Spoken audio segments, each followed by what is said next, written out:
주식하면 위험해요. 왜 위험하세요? 왜 위험할까요? 주식 가격이 하락할 수 있으니까요. 하락하면 그렇죠. 마이너스니까. 네, 그렇죠. 네. 근데 이제 주식을 투자로 생각을 할 수도 있고 매매라고도 매매를 생각할 수가 있어요. 네네. 근데 제가 한번 여쭤볼게요. 투자는 뭐고 매매는 뭡니까? 똑같은데요. 사고 팔고. 그렇습니까? 매매는 사고 팔고 투자는 일단 넣어놓고 아직 안 팔았으니까 투자. 네, 그러니까 매매는 그냥 순수하게 그냥 사고 팔고 하는 거예요, 그죠? 네. 주식을 사고 팔고 할 생각을 하시면 손해를 보실 생각을 하셔야 돼요. 근데 맞네. 주식을 투자로 생각을 하면 손해를 봤을 때는 안 팔면 되잖아요. 장기 투자하는 그렇죠. 말씀이시네요. 근데 그럼 안 파는 회사가 어떤 회사일까요? 이제 질문을 할 수 있는 거예요. 그러면 예를 들면 제가 한번 여쭤볼게요. 은행에다가 적금을 하시는 말이에요. 네. 왜 하세요? 원금은 보장돼 있고. 그렇죠. 안 망할 것 같으니까. 그렇죠. 그렇죠. 근데 답을 먼저 드려요. 안 망할 것 같으니까 은행을 가세요. 그렇죠. 절대 안 까먹으니까. 안 망할 것 같은 회사 은행에다가 투자를 하면 수익률이 달라져요. 그렇죠. 예를 들어서 말씀드려볼게요. 은행, 네네. 기업은행, 네. 이게 정부 겁니다. 네. 정부 거예요. 신한, KB 여러 은행들이 있는데 이런 은행들은 대부분 다 외국계 회사일 거예요. 외국계. 네네네. 외국인 지분율을 보시면 50%가 다 넘어요. 아, 네네. 근데 기업은행 같은 경우는 정부가 약 51% 정도를 갖고 있는 걸로 알고 있어요. 네네. 정부 거죠. 그러니까 그렇죠. 안 망하겠죠. 일단 탑 나왔네. 안 망해요. 그렇죠. 근데 투자라고 하는 거를 제가 얘기할 때 무슨 얘기를 많이 하냐면 네. 자산적 값어치를 계산할 수 있는 네. 네. 자산에 어떤 값어치가 있어야 돼요. 네, 이거 뭐 비트코인처럼 이게 뜬구름 잡는 얘기가 아니고 이 자산은 얼마다. 예를 들면 이 펜은 1,000원의 값어치가 있다. 네. 그렇죠? 근데 이 자산 값어치가 있는 거가 어느 순간 가격이 네. 이 자산 값어치보다 낮아졌어요. 예를 들면. 네. 네, 가격이 떨어지면. 네, 하락하면 가격이 예를 들면 컸을 때는 가격과 가치를 여기다 써드릴게요. 가치라고 하는 거는 이 자산적인 어떤 그거에 대해서 평가를 했을 때 이 정도 가치는 있다. 네, 근데 주식에서는 여러 가지 가치가 있는데 기본적으로 이 회사의 장부 가치, 그 다음에 수익 가치, 그 다음에 미래 성장 가치. 네, 그래서 현재 대비 좀 미래에는 이 가치가 높아질 것 같다, 낮아질 것 같다. 예, 약간 미래적인 느낌인데 가격은 지금 당장 사고 팔고 할 때 들어가는 거예요, 그렇죠? 그렇죠. 근데 예를 들면 모든 주식이 이래 버리면, 그죠? 네. 예, 투자할 값어치가 없는 거예요. 근데 가치가 커요.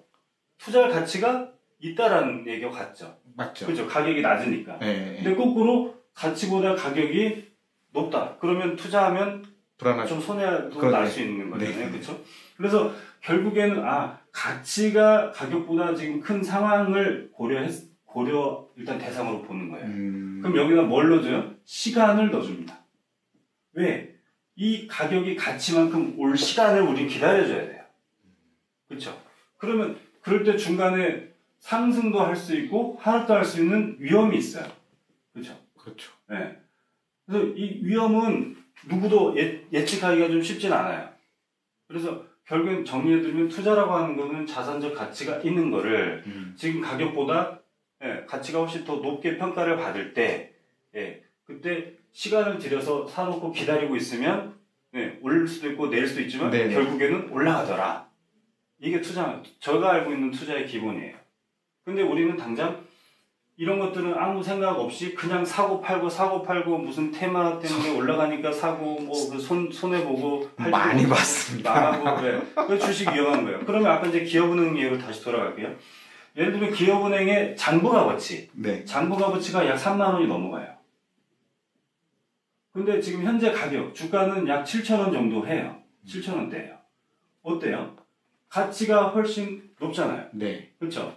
그 다음에 이 주식은 위험하긴 하지만, 그러면 일단은 가치가 훨씬 높기 때문에, 근데 중간에 뭘 주냐면 시간을 들여서 가져가면 배당이라고 하는 주식 투자에서 또 하나의 수익, 매매 수익도 있지만 배당 수익도 있거든요. 배당이라고 하는 걸 줘요. 근데 은행에다가 기업은행에 가서 돈을 맡기면 은행이 되게 고마워하겠죠. 그렇죠. 그죠? 예금을 해줬으니까. 근데 주식 투자를 해줘요. 그럼 누가 더 고마울까요? 주식을 사줘요. 예금하는 사람이 더 고맙지 않겠나요? 은행 입장에서는. 그렇죠. 그죠? 아니면 대출해준 사람이 더 고맙겠죠. 은행이 그 소액 주주들을 다 기억 못할 것 같습니다. 그러니까 은행에서는 예를 들면 대출을 받아간 사람과 예금 적금을 해준 사람과 주식을 사준 사람 누구를 제일 고마워하겠냐? 제가 볼 때는 은행에서는 제일 고마워해야 될 사람은 대출을 받아서 꼬박꼬박 이자를 잘 갚아주고 원금 때가 되면 원금을 갚아주고 그런 사람이 제일 고마울 거고. 그렇죠. 두 번째로는 예금을 적금을 해서 자기네들한테 돈을 줘서 이 돈으로 다시 돈을 벌 수 있게 해주는 사람이 고마울 것 같아요. 그렇죠. 고액자산가를 VIP 대접받는. 은행 입장에서는 자기 주식을 한 주, 두 주, 뭐 100주, 1000주를 사준다고 해서 당장 은행이 돈을 버는 건 아니니까. 네. 그렇죠. 별로 안 고마울 것 같아요. 주식을 갖고 있는 사람한테. 그렇죠. 근데 수익률은 주식을 갖고 있는 사람이 제일 좋아요. 배당을 제일 많이 준다는 얘기예요. 배당이요. 네. 그러니까 배당을 안 할 수도 있잖아요. 안 할 수 있어요. 근데 꾸준하게 합니다. 이익을 내니까. 그래서 나중에 한번 보세요. 근데 예를 들면 배당 수익률이 지금 7,000원 기준으로 해서 만약에 뭐 2019년만큼 2020년도 배당을 줬다라고 한 배당 수익률이 8에서 거의 10%가 나올 거예요. 예금 적금을 해준 분한테는 1%, 2%도 안 되는 이자를 주는데 배당 주식을 가지고 있는 분한테는 뭘 줘요? 배당을 주는데 8에서 한 10% 가까이 줄 거라는 얘기예요.